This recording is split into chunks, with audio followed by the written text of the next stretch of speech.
What happens when you take one of India's biggest stars, throw him into a horror comedy, give him a massive budget, unlimited CGI, and absolutely zero restraint?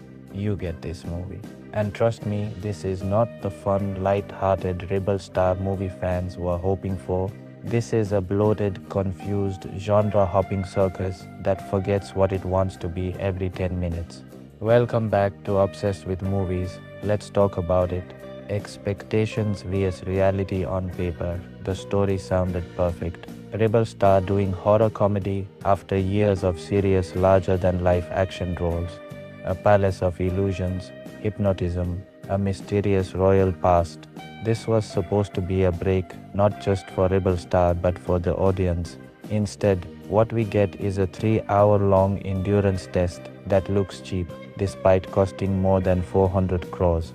Let that sink in. Story and concept. The core idea is actually interesting. Rebel Star plays Raju, who searches for his grandfather and ends up in a haunted palace tied to his royal lineage. The palace traps people inside, reality bends through hypnotism, and the villain manipulates minds rather than brute force. This concept, a palace where you don't know what's real, could have been incredible, but the movie barely explores it.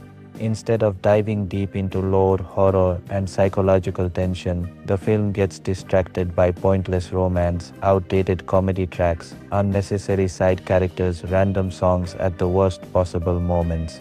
The central conflict feels like an afterthought, a screenplay and direction. This movie's biggest crime is its disjointed screenplay. Nothing flows organically. One moment there's danger and tension, the next moment Rebel Star is flirting or dancing. Serious scenes are immediately undercut by cringe comedy. High stakes never stay high long enough to matter. It feels like multiple drafts of different movies stitched together without deciding on one tone. Horror, comedy, romance, action spectacle. The movie screams why not all of them? And that's exactly the problem, comedy or lack of it.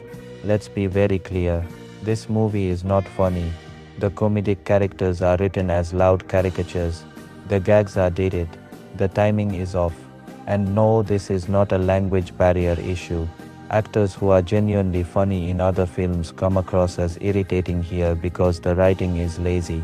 Comedy isn't about shouting louder or adding more characters. It's about rhythm, setup, and payoff, none of which exist here. Romance and female characters. The romance is completely unnecessary. Multiple female characters fall for Rebel Star instantly, with no emotional build-up. Their obsession feels forced, abrupt, and frankly distracting. Instead of strengthening the story, these tracks slow it down and derail the pacing. At one point, the film feels more like Rebel Star is doing side quests with random love interests while the actual plot waits in the background. Action, CGI, and visuals. For a film of this scale, the visuals are shockingly inconsistent. Excessive green screens, poor CGI animals, physics-defying slow-motion action, obvious body doubles. There are moments where Prabhas's face is clearly superimposed onto another body, even during basic movements. The action exists not to serve the story, but purely to elevate the hero, and it gets exhausting very quickly. More slow motion does not equal more impact. Music and background score. The background score occasionally tries to create an eerie atmosphere, and in rare moments it almost works. But the song placement is baffling. Just when tension builds, the movie cuts to a dance number. When stakes rise, music kills the mood instead of enhancing it. Songs feel randomly inserted, not narrative earned. Performances. Rebel Star does show more expressions here than in some of his recent films, and that's appreciated. But let's be honest, that should not be the benchmark. Energy alone doesn't equal a strong performance when the writing gives you nothing solid to work with. Most of the cast overacts, emotional moments feel forced, and character arcs lack depth. Logic and convenience. Yes, it's a horror comedy, but internal logic still matters.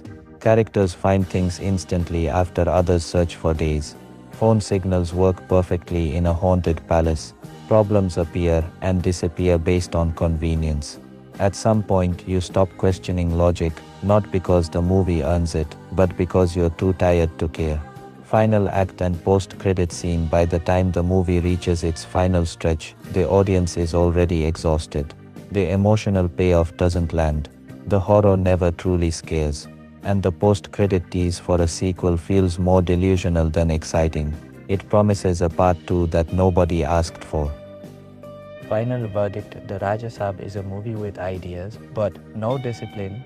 It had a strong premise, a massive star, huge resources, but wasted all of it due to poor writing, tonal confusion, and creative indecision.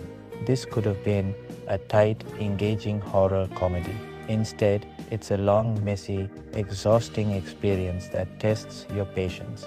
That's my honest review of the RajaSaab.